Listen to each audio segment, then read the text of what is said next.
नमस्कार दोस्तों, welcome back to Eduverse news analysis.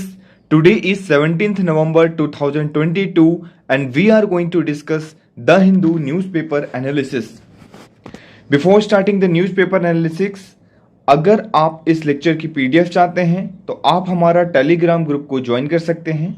For joining the Telegram group आपको जाना है डिस्क्रिप्शन बॉक्स में, वहां पे लिंक दी गई है, वहां से आप ज्वाइन कर सकते हैं. साथ ही अगर आप किसी भी वजह से लिंक से ज्वाइन नहीं कर पा रहे हैं तो आपको करना है टेलीग्राम ग्रुप में जाना है, वहां पे सर्च करना है एड्यूवर्स न्यूज एनालिसिस और आप हमारे ग्रुप में ज्वाइन हो जाएंगे. वहां से आप इंपॉर्टेंट पीडीएफ और लेक्चर्स की पीडीएफ, सारी इंपॉर्टेंट चीजें, आर्टिकल्स, इवन मैं एक्सप्लेनेशन भी देता हूं उसके अलग से लिख के, तो वहां पे भी आप जाके रीड कर सकते हैं और डाउनलोड करके अपना रिवीजन भी कर सकते हैं. चलिए स्टार्ट करते हैं न्यूज़पेपर एनालिसिस. और उससे पहले एक छोटी सी इंफॉर्मेशन और मैं आपको देना चाहता हूं. हमने अभी रिसेंटली अपना एड्यूवर्स न्यूज एनालिसिस का आप ही लोगों का ये एक पेज बनाया है, ईवी एड्यूवर्स न्यूज एनालिसिस का. इसे आप इंस्टाग्राम में जाके फॉलो करिएगा, है ना.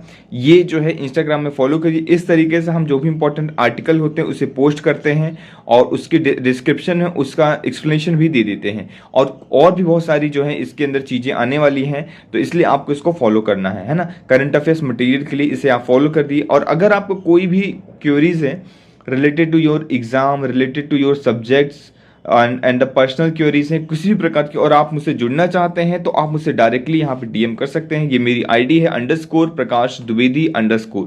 ठीक है, तो यहाँ पे आप मुझे फॉलो कर सकते हैं अपडेट्स के लिए. कोई भी इंपॉर्टेंट अपडेट्स होगी, कोई भी चीज़ें होगी, मैं यहाँ पे दिया करूँगा, है ना. तो जैसे कि एमसीक्यू वगैरह होंगे, सारी चीज़ें यहाँ पे आती हैं, तो आप मुझसे यहाँ पे कनेक्ट हो सकते हैं. चलिए स्टार्ट करते हैं फर्दर विदाउट एनी डिले अपने न्यूज़पेपर को. War causing immense human suffering G20 की रिसेंटली भी मीटिंग खत्म हुई है, आप सभी लोगों को पता है. वैसे हमने इसके ऊपर डिटेल में डिस्कशन किया है कि एक्सपेक्टेड क्वेश्चन क्या हो सकता है G20 के ऊपर. अब आपको पता होगा कि G20 हमारे लिए बहुत इंपॉर्टेंट रोल प्ले करता है. क्यों?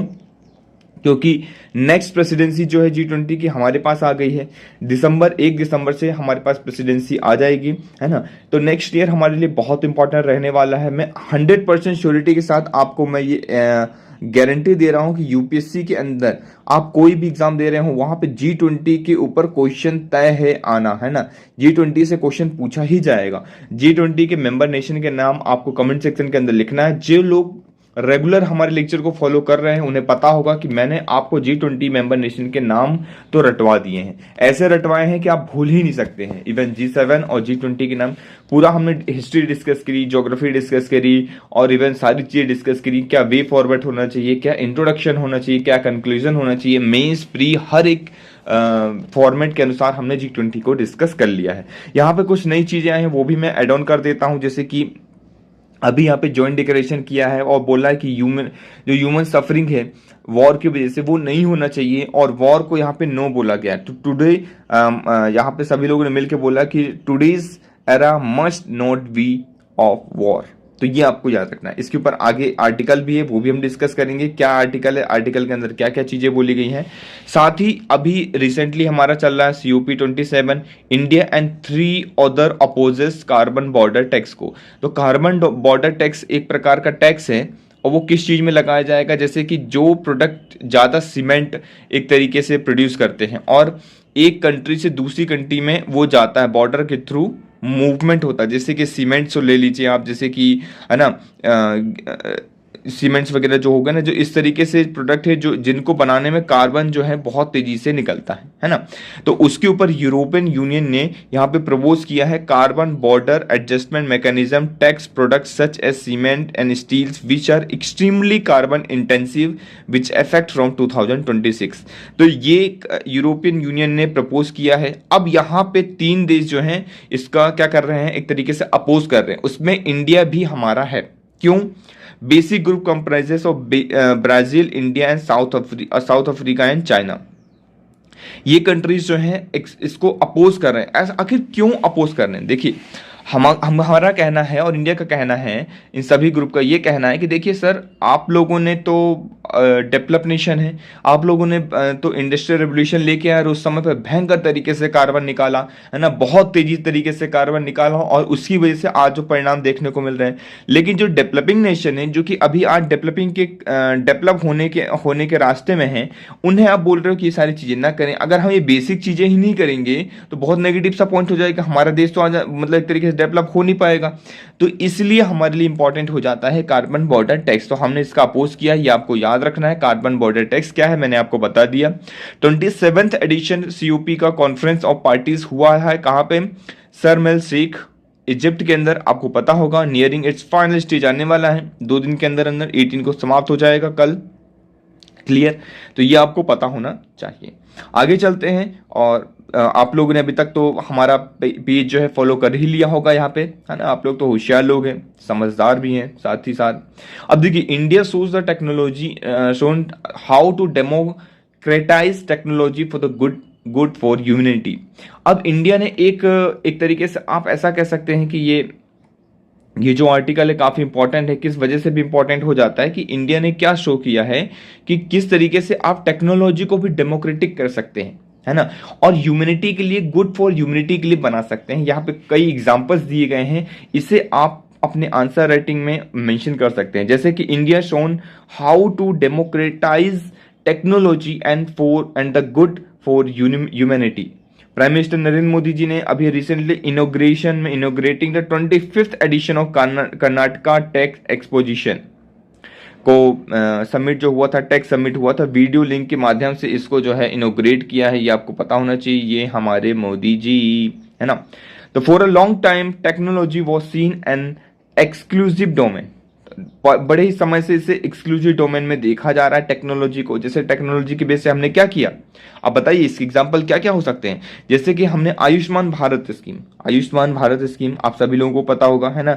Safety for the nearly 200 million, 20 crore families को और 600 मिलियन लोगों को यहाँ पे सेफ्टी दी गई, है ना, और इक्वलिटी ऑफ एम्पावरमेंट दिया गया। ये सब टेक्नोलॉजी की वजह से हम कर रहे हैं। जैसे कि वर्ल्ड लार्जेस्ट कोविड-19 vaccine drive again the tech based platform की वजह से हुआ। आप सभी लोगों ने टेक्नोलॉजी के माध्यम से मोबाइल में इसको क्या किया होगा, रजिस्ट्रेशन किया होगा, फिर आप गए होंगे, फिर उसका आपको लगा होगा वैक्सीन वगैरह, है ना। तो ये सारी चीजें क्या, टेक्नोलॉजी का यूज करके हम किस तरीके से यूज एक पॉजिटिव वे में कर सकते हैं, ये सारी चीजें इसके अंदर बताई गई हैं। ओके, चलिए हम मूव करते हैं अपने एडिटोरियल सेक्शन की ओर। और एडिटोरियल सेक्शन के अंदर आज काफी इंपॉर्टेंट आर्टिकल हैं। ये 2 आर्टिकल काफी इंपॉर्टेंट है। पहला article GS paper number 2 IRS से रिलेटेड है, और दूसरा आर्टिकल भी GS paper number 2 polity and governance से रिलेटेड है। बहुत प्यारा आर्टिकल है, इसको हम डिटेल में डिस्कस करेंगे, है ना। चलिए स्टार्ट करते हैं डिस्कशन को। अभी आपको पता होगा, जैसे हमने डिस्कस किया कि G20 का समिट हुआ, अब गेटिंग रेडी। अब ये कह रहा है आर्टिकल इटसेल्फ, कह रहा है, क्या कह रहा है, तैयार हो जाइए सर, अब आपके पास प्रेसिडेंसी आ चुकी है ना। तो India during G20 presidency needs to bring all nation in line with its vision. तो अब जरूरत है कि हम सभी देशों को अपने लाइन में लेके आए, अपने विजन में। विजन की जो लाइन है, हमने जो विजन रखा है उसमें एक लाइन में सभी देशों को लेके आना है।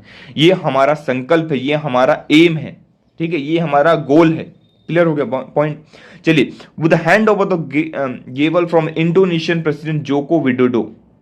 जो इंडोनेशिया के प्रेसिडेंट है जोको विडोडो, उन्होंने प्राइम मिनिस्टर नरेंद्र मोदी जी को लीडरशिप हैंड ओवर की है। G20 प्रोसेस द वेडनेसडे, ये जनरली ऐसा ये एक किया जाता, इस तरीके से ही किया जाता है ना। आपको मैं दिखा देता हूं एक पिक्चर में भी, ये देखिए आप, India take charge of G20, यहाँ पे ये चार्ज दे रहे हैं, है ना, और ये मोदी जी हमारे जो है चार्ज ले रहे हैं यहाँ पे।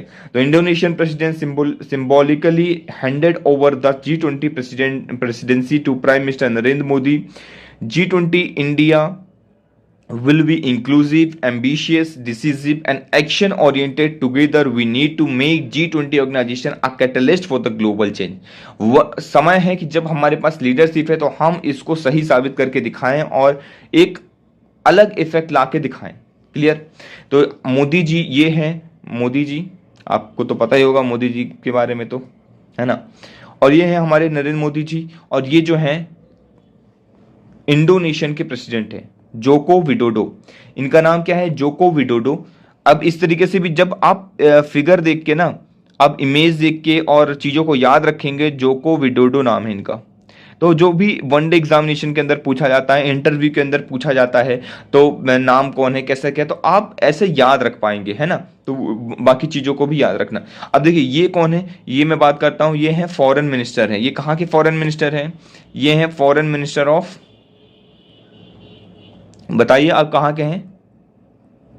रशिया के। जी हाँ, ये रशिया के फॉरेन मिनिस्टर हैं। और रशिया में मतलब रशिया के जो पुतिन हैं वो यहाँ पे तो आए नहीं।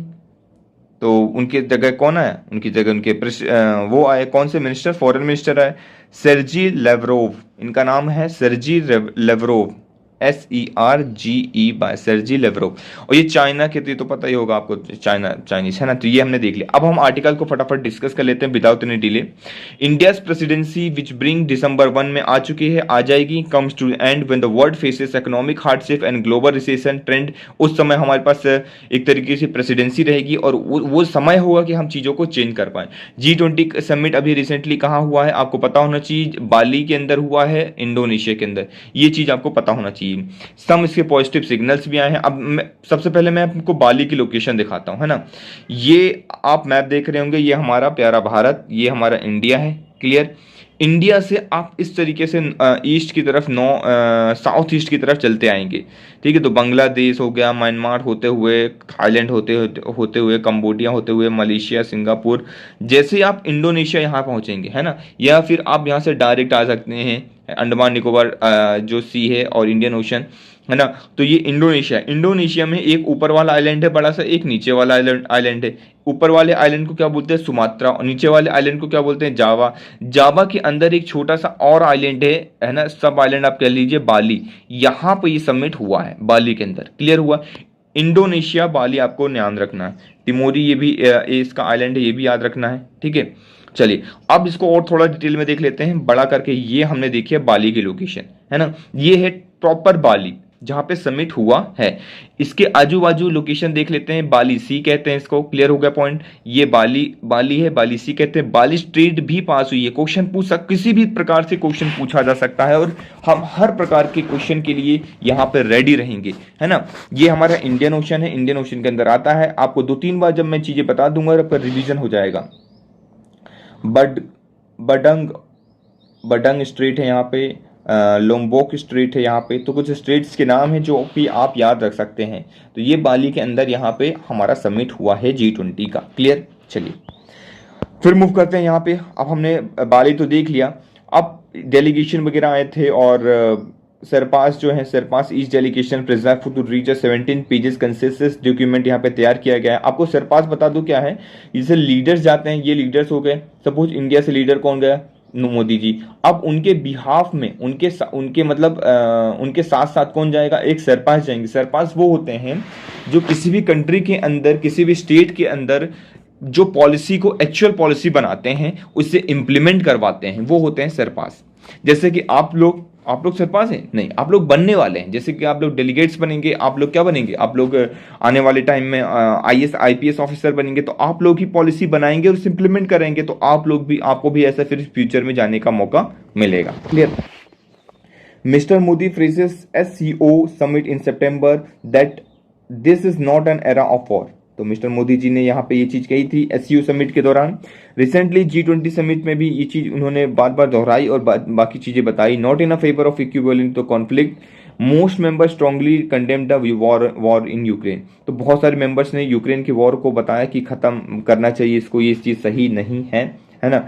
और ये समिट जो है बहुत अच्छे से हो गया। क्यों हो गया? क्योंकि आपको पता होगा कि रशिया के जो प्रेसिडेंट हैं वो यहाँ पे पुतिन जो हैं एब्सेंस थे, है ना, जिसकी वजह से ये बहुत अच्छे से मैनेज हो पाया, है ना, इंडोनेशिया के अंदर समिट। क्लियर? और उनके फॉरेन मिनिस्टर आए थे सर्जी लेवरोव, जिसकी फोटो मैं आपको अभी दिखाई चुका हूँ, है ना। तो ये सारी चीजें याद रखनी है ना। LAC स्टैंड ऑफ बिगन हो गया। फिर यहाँ पे चाइनीज प्रेसिडेंट से भी थोड़ा सा मुलाकात की, है ना।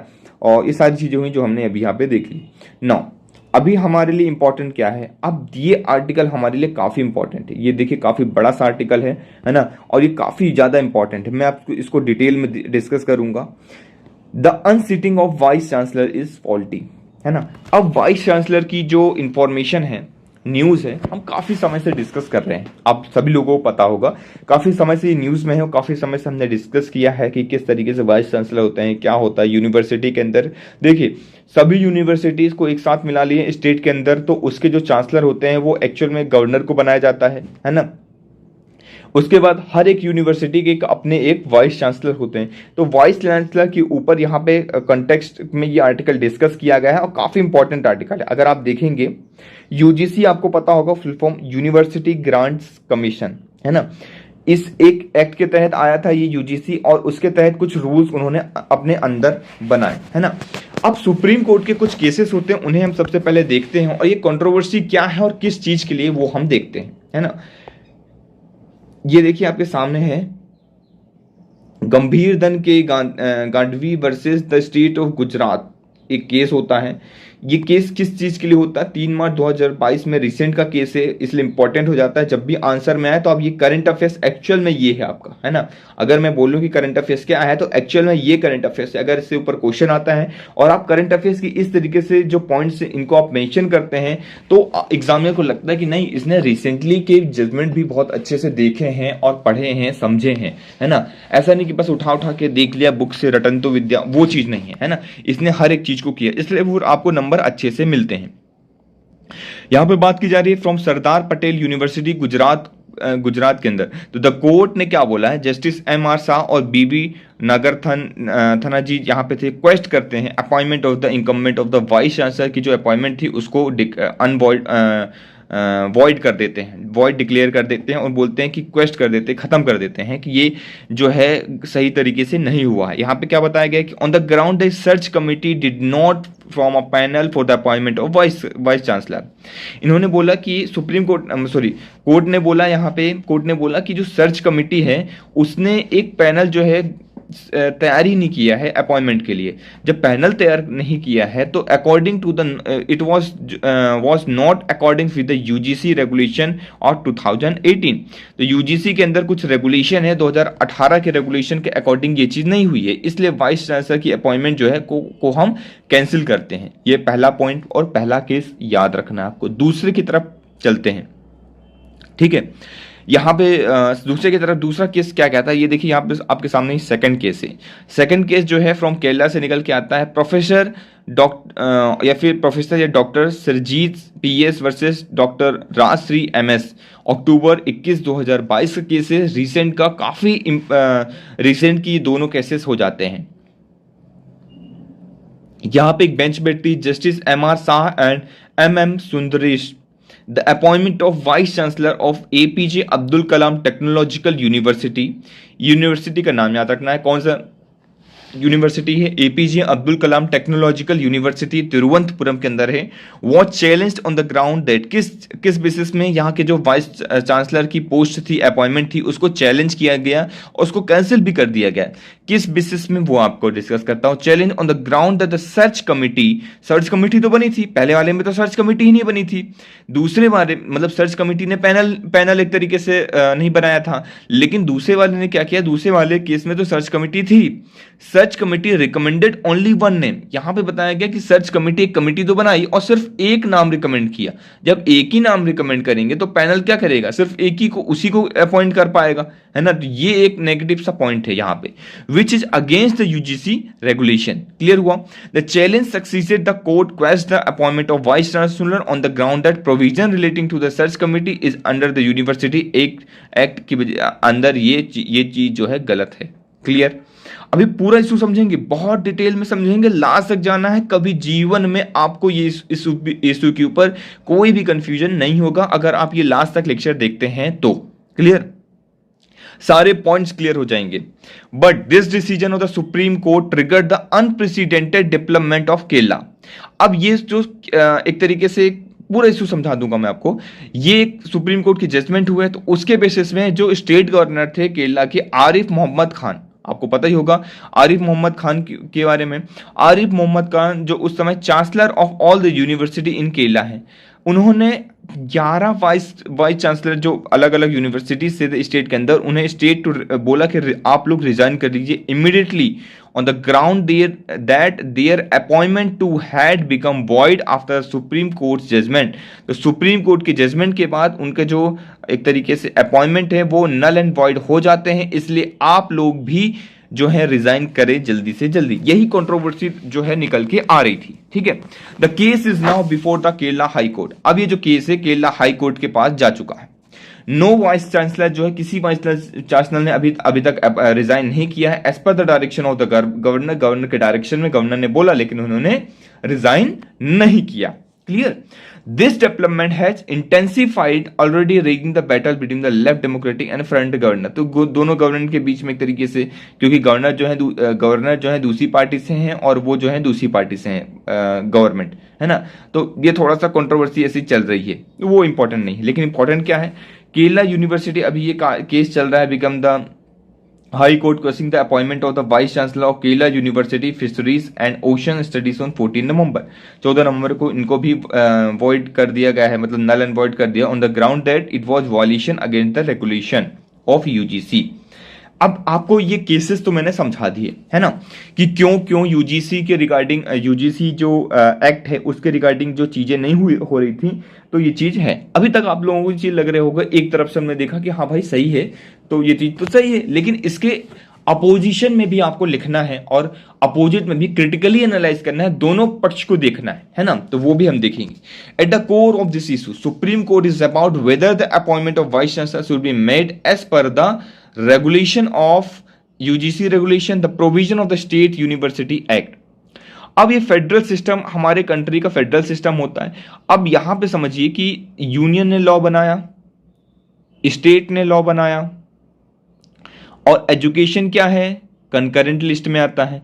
जब भी ये एजुकेशन कंकरेंट लिस्ट में आता है, आपको बताना है कितनी लिस्ट होती हैं, 3 लिस्ट होती हैं, स्टेट लिस्ट, सेंट्रल लिस्ट और कंकरेंट लिस्ट। स्टेट लिस्ट के ऊपर स्टेट लॉ बनाता है, सेंट्रल लिस्ट के अंदर सेंट्रल लॉ बनाता है, और कंकरेंट लिस्ट के अंदर दोनों सेंटर और स्टेट लॉ बनाते हैं। लेकिन अगर एक ही टॉपिक के ऊपर दोनों ने लॉ बनाया और एक ही टॉपिक के ऊपर, तो सेंटर का लॉ जो है प्रिवेल होगा, आगे निकल के आएगा इन कंपेरिजन टू स्टेट के लॉ के, तो सेंटर का लॉ ही मान्य होगा। ऐसा रूल्स और रेगुलेशन में ऐसा जो है कॉन्स्टिट्यूशन के अंदर अपने है। ठीक है, एजुकेशन जो है एक हमारा कंकरेंट लिस्ट में आता है, तो स्टेट भी यहां पे लॉ बना सकती है, और कौन बना सकता है, सेंटर भी। क्लियर, तो फिर प्रॉब्लम कितने आ रही है, प्रॉब्लम इतने आ रही है सर जी कि VC vice chancellor appointed by the chancellor under the relevant university act, but the supreme court had brought article 254। याद रखना है, लक्ष्मीकांत में जाकर रीड करना है, कौन सा आर्टिकल, आर्टिकल नंबर 254 जो कि कहता है constitution to rule that if the provision of the state law are represent to the provision of the union law, state law will be void. जो अभी मैंने आपको बताया कि स्टेट के लॉ खत्म हो जाएंगे, वहां पे काम नहीं करेंगे अगर उसी मैटर में सेंटर ने लॉ बना दिया कंकरेंट लिस्ट के अंदर। तो अभी लेकिन ये क्वेश्चन आता है कि क्या ये सच में लॉ है, क्योंकि यूजीसी रेगुलेशन आया था। यूजीसी तो एक रेगुलेशन है, रेगुलेशन लॉ की कैटेगरी में नहीं आता है। देखिए, UGC regulation which require 3 to 5 names चाहिए होते हैं, जिसमें से एक नाम बताया, चलिए ठीक है, अनफेवरेबल है, इसको कोर्ट ने कर दिया कि भैया ये हमारे फेवरेबल नहीं है। स्टेट यूनिवर्सिटी के जो लॉ है रिपगनेंट कर देते हैं यूजीसी रेगुलेशन के तहत। अब देखिए, एक तरफ है यूजीसी रेगुलेशन जो है सेंट्रल जो है यूजीसी एक्ट लाता है, उस यूजीसी एक्ट के तहत यूजीसी एक्ट के अंदर रेगुलेशन बनाए जाते हैं, न कि लॉ। तो इस आर्टिकल के अंदर बताया गया कि लॉ नहीं है, ये रेगुलेशन है। तो रेगुलेशन तो अलग चीज होगी ना सर, रूल्स और रेगुलेशन तो अलग होते हैं, वो लॉ तो होते नहीं। वो क्या उसको रेगुलेशन को भी उतनी ही पावर देनी चाहिए जितनी लॉ को मिली है क्या? ये कंट्रोवर्सी निकल के आई है। कि क्या रेगुलेशन को उतनी ही पावर मिलेगी जितनी लॉ को मिली है, क्योंकि रेगुलेशन जो है सिंपली बना दिए जाते हैं और कोई भी लॉ होता है वो पास होता है एक सिंपली लोकसभा राज्यसभा से पास होगा, फिर प्रेसिडेंट की मोहर लगेगी उसमें, इसके बाद जाके वो लॉ बनेगा, है ना। तो उसमें एक प्रोसेस है। तो हम ये कह सकते हैं कि स्टेट ने लॉ बनाया और सेंट्रल ने लॉ बनाया तो सेंट्रल का लॉ तो प्रिवेल होगा, लेकिन सेंट्रल ने कोई एक्ट बनाया, कोई लॉ बनाया, उसके तहत कोई सबऑर्डिनेट बॉडी जो है, एक छोटी सी बॉडी जो यूजीसी कहीं ना कहीं छोटी है, तो वो एक रूल बनाती है, कुछ रेगुलेशन बनाती है। उसके रूल्स और रेगुलेशन जो है स्टेट के, जो स्टेट ने भी तो एक लॉ को पास किया होगा, उस लॉ को क्या प्रिवेल कर देगी, उस लॉ के ऊपर अपना आधिपत्य जमा लेगी, उसको खत्म कर देगी। ये कंट्रोवर्सी निकल के आ रही है और इस आर्टिकल के अंदर यही चीज बोला गया है, पूरे आर्टिकल के अंदर ये समझाया गया है कि आपको ये चीज बतानी है कि ये चीज क्या है, इसके ऊपर आप पुनः विचार करिए, है ना। इस पूरे आर्टिकल के अंदर यही चीज समझाई गई है। आर्टिकल 254 इज फॉल्टी, ये बताया गया है कि रेगुलेशन के अंदर कि देयर आर रीजंस। आप एक बार इसको फिर से देखिए, पहला क्या बोल रहे हैं कि केयरफुली रीड करिए आर्टिकल 254 को, जो कि कहता है, क्या कहता है, repugnancy under this article relates to the state law is a substantive law made by the parliament. It impliedly excludes rules and regulation. Rules और रेगुलेशन को ये हटा देता है, मतलब कह रहा है कि ये जो है रूल्स रेगुलेशन को इंक्लूड नहीं करता है, ये सिर्फ लॉ को इंक्लूड करता है। क्लियर हुआ बात। Rules and regulation are made by the subordinate authority, बनाते हैं तो सब ऑर्डिनेट अथॉरिटी के जो रूल्स होंगे वो स्टेट के लॉ से ऊपर नहीं हो सकते हैं, ये आर्टिकल के अंदर कह रहे हैं। तो इसी के ऊपर विचार विमर्श करने की आवश्यकता है। क्लियर। जो मैंने अभी आपको समझाया है वो सारी चीजें इसके अंदर यहाँ पे लिखी हुई हैं, क्रक्स मैंने बता दिया है, पॉइंट्स दे दिए हैं। कुछ और नए पॉइंट्स अगर लगते हैं तो मैं आपको बताता चलूंगा, जैसे कि no application to the other article, term law does not include the rules and regulation. Law के अंदर जो है रूल्स रेगुलेशन जो है टर्म्स नहीं यूज किए गए। जो रूल्स और रेगुलेशन होते हैं वो अलग ही होते हैं, वो लॉ की डेफिनेशन में नहीं आते हैं। लॉ की डेफिनेशन जो है आर्टिकल नंबर 13 क्लॉज 2 के अंदर दी गई है। आर्टिकल जो 13 है वो लॉ की डेफिनेशन है ना। उसके अंदर क्लॉज 2 में ये बताया गया है कि जो term does not include rules and regulation, rules regulation जो है लॉ के अंदर नहीं आते। जब ये लॉ के अंदर नहीं आते हैं तो स्टेट लॉ को ये नल एंड वॉइड कैसे कर सकते हैं, है ना। ये बात की जा रही। तो अभी जरूरत है कि हम क्या करें, इस सेक्शन के ऊपर पुनः विचार विमर्श करें और प्रॉपर तरीके से इसको देख रेख करें कि भाई क्या है क्या नहीं है, क्या निकल के आना चाहिए। आपको पूरा इशू आई होप समझ में आ चुका होगा। चलिए आगे चलते हैं अपन, है ना, और एक हार्मोनियस कंस्ट्रक्शन बनाने की कोशिश करें अपन, है ना। चलिए नेक्स्ट मूव करते हैं, नेक्स्ट आर्टिकल की ओर मूव करते हैं। और एक free trade agreements negotiation related article इतना खास नहीं, आप एक बार जस्ट रीड कर लीजिए अगर आपको लगता है तो। अब ये आर्टिकल अगर आप देखेंगे, unknown source of income spiked after the electoral bond entry. Electoral bond की एंट्री होती है, हमने एक नए तरीके से और हमने एक नए विचार से लेके आए थे कि जो इसमें करप्शन वगैरह है वो कम होगा, लेकिन इसकी वजह से और तेजी से बढ़ चुका है ना। इस पूरे आर्टिकल के अंदर वही चीज बताई गई है। एक छोटी सी चीज मैं बता देता हूं, यहाँ पे कुछ डेटा बताया गया है कि एडीआर ने क्लासिफाई किया है कि जो पॉलिटिकल पार्टीज होती हैं, पॉलिटिकल पार्टीज जो होती हैं उनको इनकम कहां से आती है ना, फंड्स कहां से आते हैं। तो एक होता है अननोन सोर्स और एक होता है नॉन सोर्स, है ना। अभी जो अननोन सोर्स है, ये अननोन सोर्स है, उसके अंदर भी कैटेगरी की गई है। अननोन सोर्स के अंदर बदला गया है कि अननोन सोर्स भी दो प्रकार के होते हैं, है ना। समझना है आपको, अननोन सोर्स क्या होते हैं, दो प्रकार के होते हैं, या फिर ऐसा समझिए they are classified into two type, voluntary donation. Non source दो प्रकार के होते हैं ना। नॉन सोर्स एक वॉलंटरी,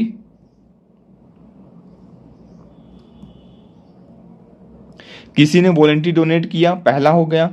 और दूसरा क्या होगा, दूसरा आप जैसे कि दो वॉलंटरी डोनेशन जो होता है 20,000 से जो भी ऊपर का होता है वो वॉलंटरी डोनेशन के अंदर आएगा। और जो 20,000 से कम है, लेस देन 20,000 है, तो उसको अपन कहाँ रखेंगे, अननोन सोर्स के अंदर रखेंगे। भाई उसकी डिटेल्स साझा नहीं की जाएगी, उसकी डिटेल्स नहीं बताई जाएगी। लेकिन जो 20,000 से ऊपर कैश देगा या पैसा देगा, है ना, बॉन्ड बना के देगा किसी भी तरीके से, उसे वॉलंटरी डोनेशन के अंदर रखा जाएगा। उसकी जो इन्फॉर्मेशन है वो सारी चीजें यहाँ पे बताई जाएंगी, है ना, ये चीज। और दूसरा क्या है, जैसे कि बॉन्ड, इलेक्टोरल बॉन्ड सेल किया, कूपन वगैरह सेल किया, तो वो सेल ऑफ कूपन, बॉन्ड, ये सब बॉन्ड हो गया, है ना, और कूपन हो गया।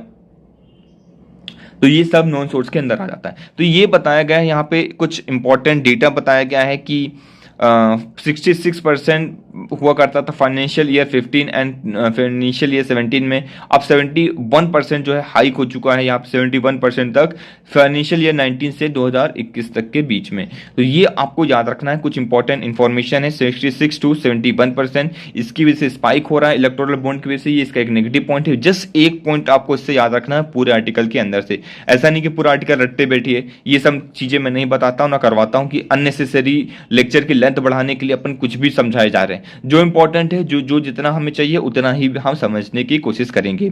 GS paper number 3 topic environment से रिलेटेड ये आर्टिकल है। यहां पे देखिए, who should pay for the climate damage.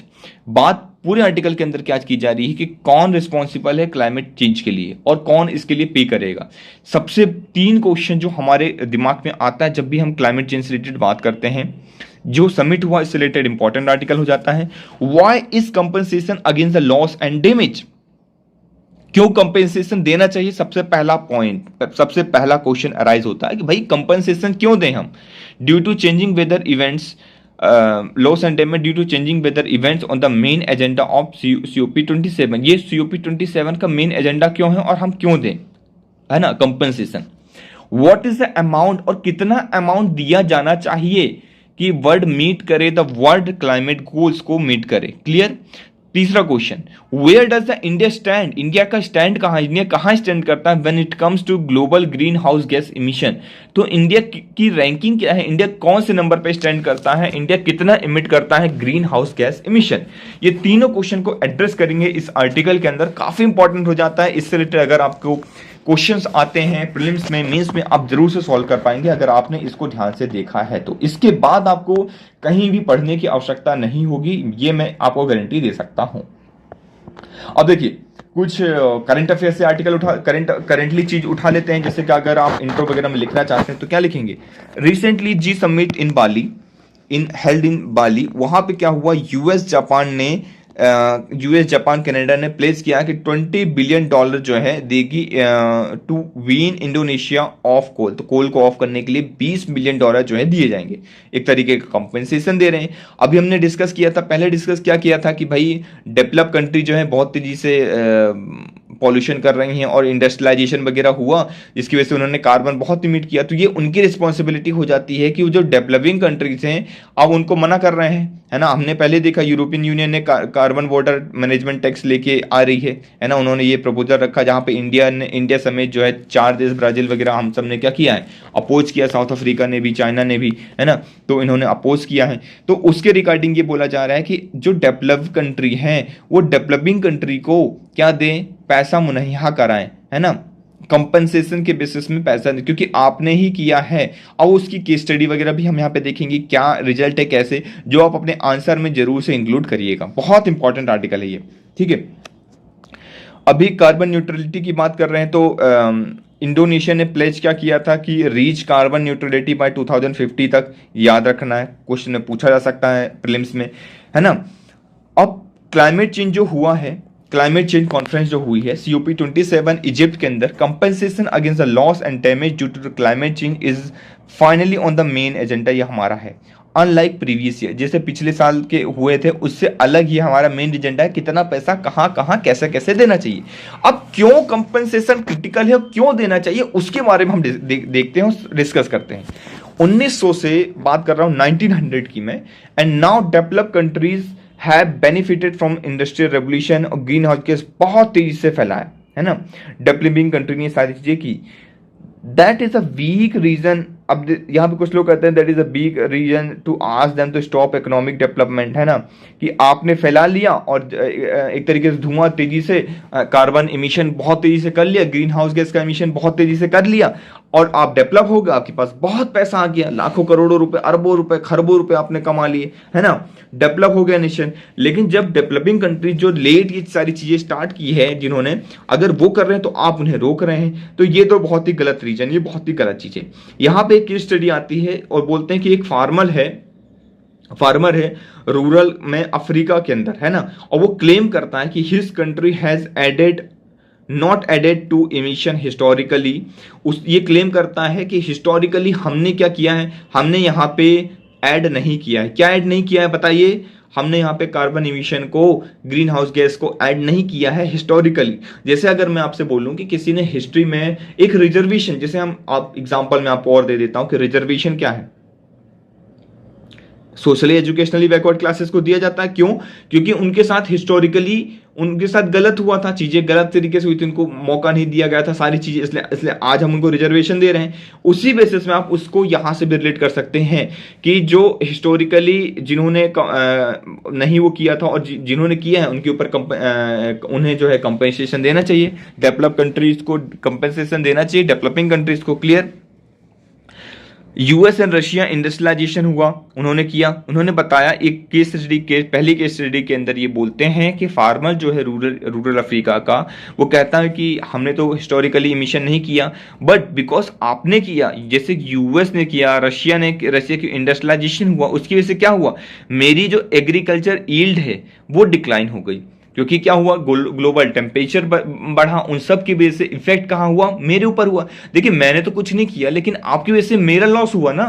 पहला केस स्टडी याद हुआ। चलिए दूसरा केस स्टडी, अब ये तो हो गई गांव की बात। अब दूसरा, अर्बन क्लास में रहने वाले साउथ अमेरिका के लोग कहते हैं has to work without choice, उन्हें बिना चॉइस के वर्क करना पड़ता है। अनफॉरगिविंग हीट वेव की कंडीशन, वहां पे बहुत तेज से हीट वेव आती है, गर्मी अति में है, उस कंडीशन में उनको वर्क करना पड़ता है। अब ये क्यों हो रहा है? क्योंकि डेवलप कंट्रीज ने बहुत ज्यादा इमिशन हुआ है प्रीवियसली पास्ट में, तो उसकी वजह से ये दूसरा केस स्टडी हमने देख लिया कि वो क्यों ऐसी कंडीशन में वर्क करे, उनको काम करना पड़ रहा है, तो उनका कंपेंसेशन कौन देगा? अगर जो गलती कर रहा है वही तो कंपेंसेशन देगा ना, सीधी सी बात है। तो डेवलप कंट्रीज ने गलती की, डेवलप कंट्रीज ने बहुत ज्यादा इमिट किया, उसको अब आपको जो है इमिशन का जो है यहाँ पे कंपेंसेशन देना चाहिए। क्लियर? ये बात की गई। एक बहुत ज्यादा पॉपुलर न्यूज लेटर है फिनसॉट, वहां पे वो आस्क करता, क्वेश्चन पूछता है कि who decide who should pay home and how much. ये डिसाइड करते हैं कि कौन किसको कितना पे करे। ये एक बहुत बड़ा क्वेश्चन मार्क है अभी भी, है ना, तो जिसे हमें सॉल्व करने की आवश्यकता है। नाउ फिर एक बात करते हैं कि एक और छोटा सा डेटा आप याद रख सकते हैं, इस डेटा को अपने आंसर में यूज कर सकते हैं कि our world in data.o energy cites data from the global carbon project to show that between 1751 and 2017 47% of the CO2 emission came from USA, है ना।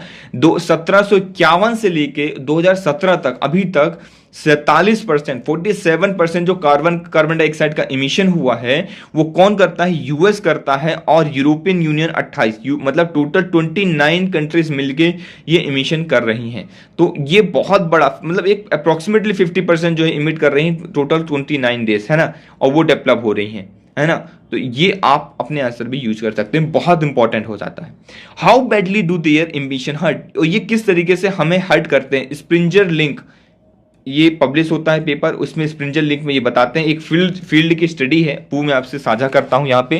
Climate change umbrella earlier this year show that emission attribute the US over 1990 to 2014 के बीच में वो जो emission करता है US, उसकी वजह से क्या हो रहा है, उसकी वजह से losses that concentrated around 1 to 2% पर capital GDP across the nation of south America. तो साउथ अमेरिका के देखिए कर कौन रहा है, यूएस कर रहा है, ऊपर बैठा है नॉर्थ अमेरिका में, लेकिन जो साउथ अमेरिका और साउथ अफ्रीका के देश हैं और south and south east Asia के देश हैं, वहां पे टेम्परेचर बढ़ने की वजह से 1 से 2% जो जीडीपी है उसका लॉस हुआ है ना।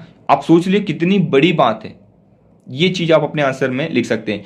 इंपैक्ट किया है, लेबर प्रोडक्टिविटी घटी है, एग्रीकल्चर यील्ड जो है घटा हुआ है, बट इमिशन में have also help the few countries, पर कुछ कंट्रीज को हेल्प हुई, जैसे कि नॉर्थर्न यूरोप और कनाडा को।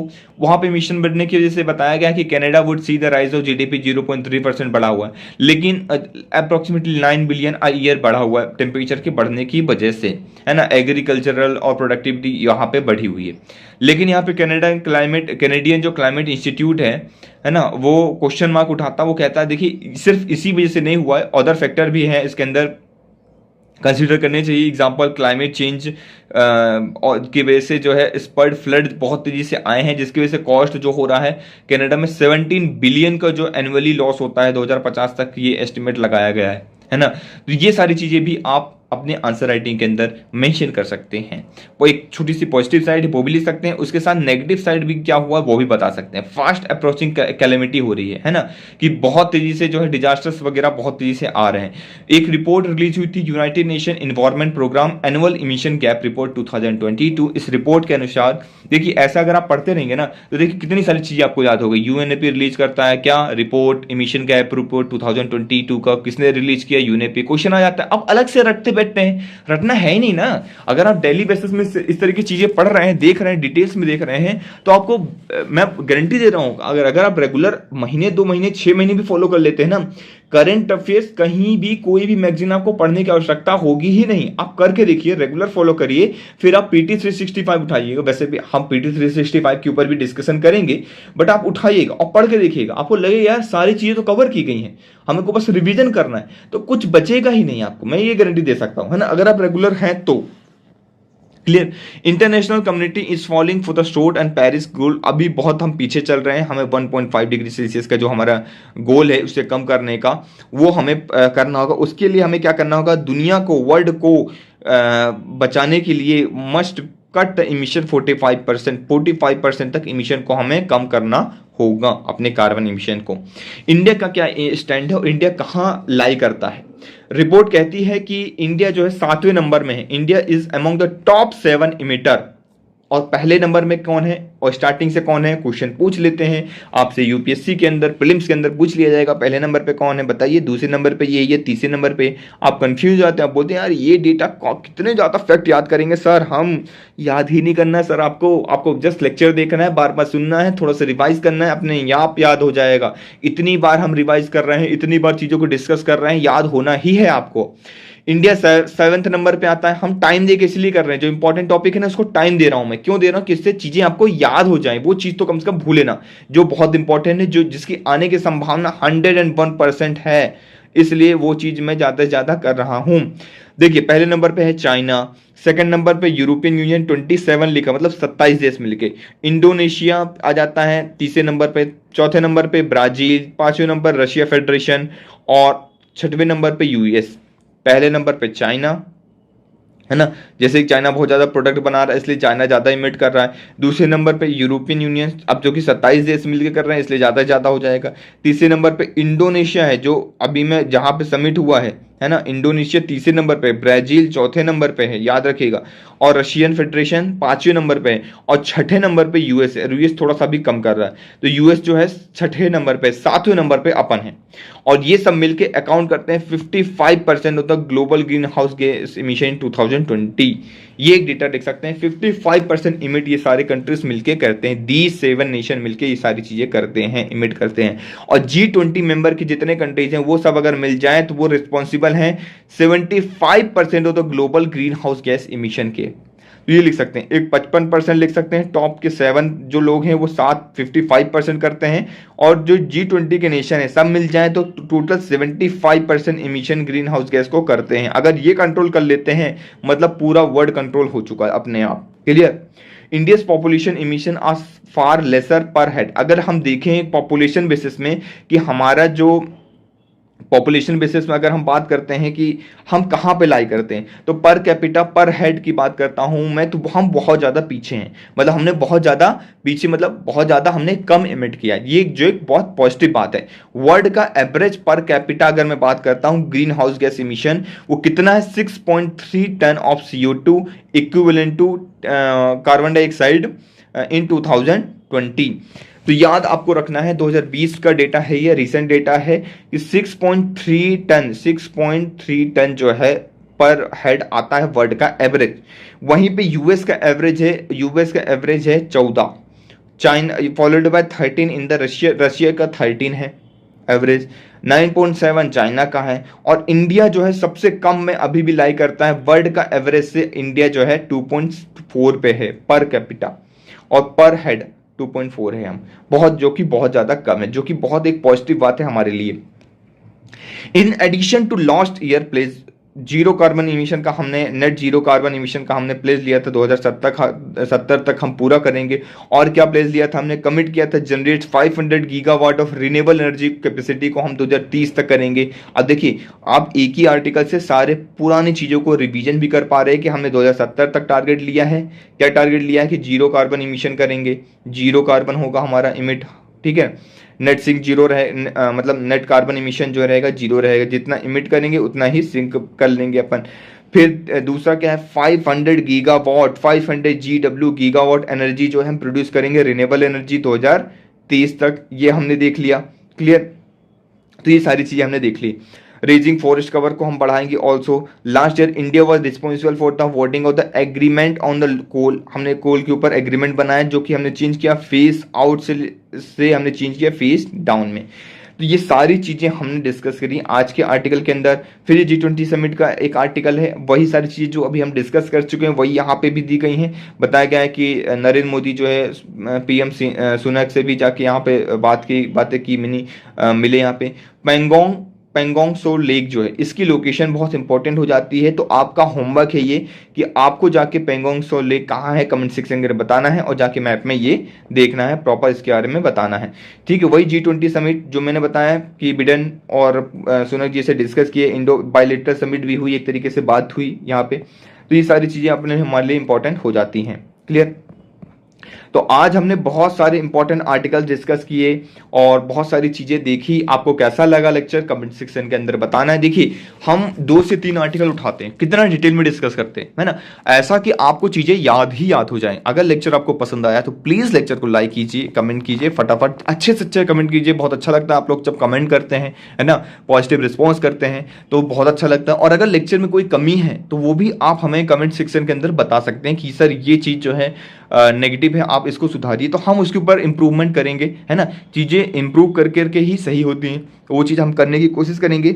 आप हमारा इंस्टाग्राम पेज भी फॉलो कर सकते हैं, है ना, इंस्टाग्राम पेज को फॉलो कीजिए, फटाफट आप उससे फॉलो कीजिए। और साथ ही साथ आप मुझसे भी जुड़ सकते हैं, टेलीग्राम ग्रुप को भी ज्वाइन कर सकते हैं और मेरे पेज को भी फॉलो कर सकते हैं। तो कल मिलते हैं, चलिए तब तक के लिए bye, thank you very much for the discussion.